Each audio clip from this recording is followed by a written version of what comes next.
Number 1, Interlude Acts, and then Qimah. You can get permanent buffs that you can change at any point in the game.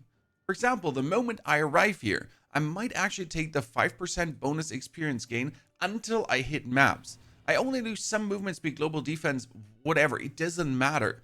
This 5% experience just makes me go better into maps. But as soon as I then enter maps, I can get myself 15% global defenses plus, or the 5% elemental resistances.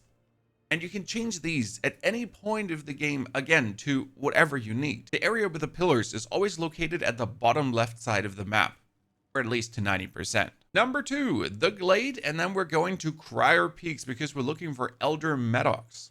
At some point in the level, you'll see these owls appear, and then there's a checkpoint coming. Now, we could head to the right and actually finish the level, but that's not what we want to do.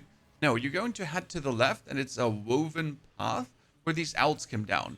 And Elder Madox, he's going to sell you unique items. You can choose one out of all the unique items that the man offers you. And no, you can't return back to him, reset the instance, and get it again. It's one unique item per run. That might be absolutely build defining that you want to sell on the trade or that you simply need for a different build. Make a smart choice. Number 3, my favorite guy, the Refuge, and then we're looking for the Ferryman in Holton. In case you wonder why you never found the Ferryman, dude resides in the middle of the map. If you go on the outside, you get all the other bosses, right? You're going to get to Sigbert and Goodwin, you're going to find Thane Wolfric, and you're going to find Oswin the Dread Warden. But the Ferryman is actually right here in the middle. I started, went left all the way up. That's where the 2 bosses are. And then the Ferryman is here in the middle. And the dude does sell you runes, yes, and you can actually buy them all. So we could get ourselves the good old iron rune that I'm always lacking, and then I could buy myself a greater glacial rune. 1 greater rune of all of them. That's pretty good. Honestly, I just love that. And you can do that with every character, right? Every new character that goes to this point can at least buy 1 of all the greater runes. At this point of the game, you don't want to miss out on that. Number 4, next amazing dude, is going to be the traveling merchant in the Kari Crossing. Most success finding him I had when leaving to the top left side and then pretty much going northeast.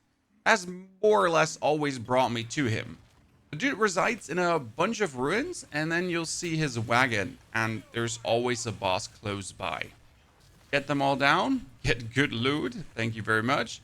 You can see that's where I started here at the bottom, and then we went directly north. I actually discovered here in the northeast a bit too much.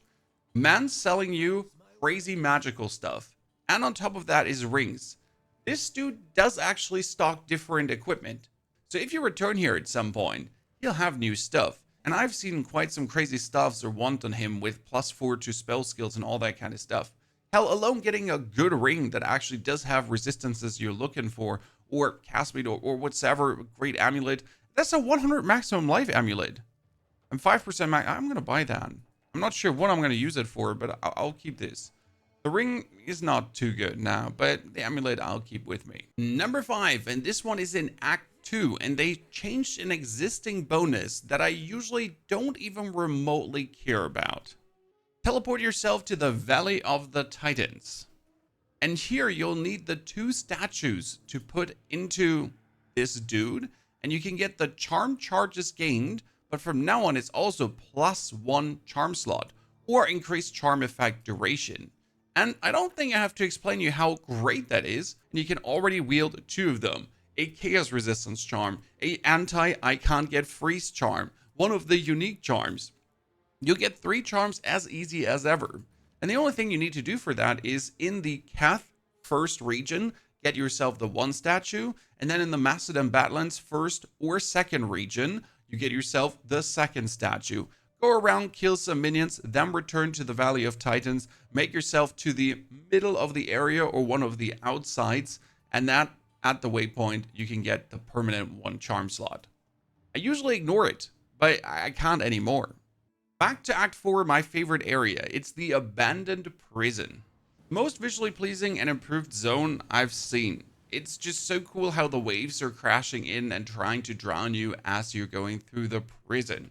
Your goal would be to get to the solitary confinement at the very end. There's some other things to look out for, but what you want to find is the checkpoint that leads you inside the chapel.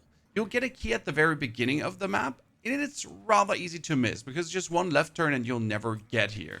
The reason you want to go to the chapel is this statue, and it says 30% increased life recovery from flask or 30% increased mana recovery. Now you can change this at any given point. Again, my mercenary, for example, needed the mana recovery in the beginning. Now in the end game I'm good though, and I really want to have that life recovery. Next one would be a little crafting tip. How do you get +6 to all attack skills? Very easy. And that is from Angie, the currency exchange. She has something called a attack essence, the perfect essence of battle. This essence that currently would cost 40 exalted orbs or 25 chaos. How many divines? I could get 1-to-1 for divines. Yeah, it might be better to just buy it with exalted orbs.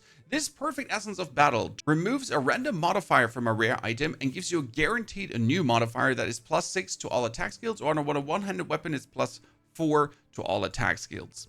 Now, the thing is, this one will always remove one of the bottom 3 suffixes, which means if you have a weapon that has insane physical damage, right? Super good physical. I'm at 614 right now. You can just slap that on and just get the +6 to all attack skills. No problem. Just like that. And there's another great essence called the Greater Essence of Abrasion that gives a two-handed melee weapon or crossbow 39 to 59 possible physical damage. You can turn it from with this you turn it from a magic item to a rare item, which means in the end game you're looking for a magic item that has the huge increase to physical damage, preferable something like 136%. And then with that one item, you craft it into a rare that instantly has a huge physical damage flat added to it, and boom, you're there. Then add the other essence on top, bam, you get a killer weapon. It's easy as that. Now to my final absolute favorite tip. There are 2 amazing things that you can actually get from Angie. The first would be normal gems. If you're lacking support gems, if you feel like you can't get them, as soon as you're level 41, as soon as you're in Act 4, you can start getting whatever kind of gem you feel like. But you can also trade here for the new Lineage supports.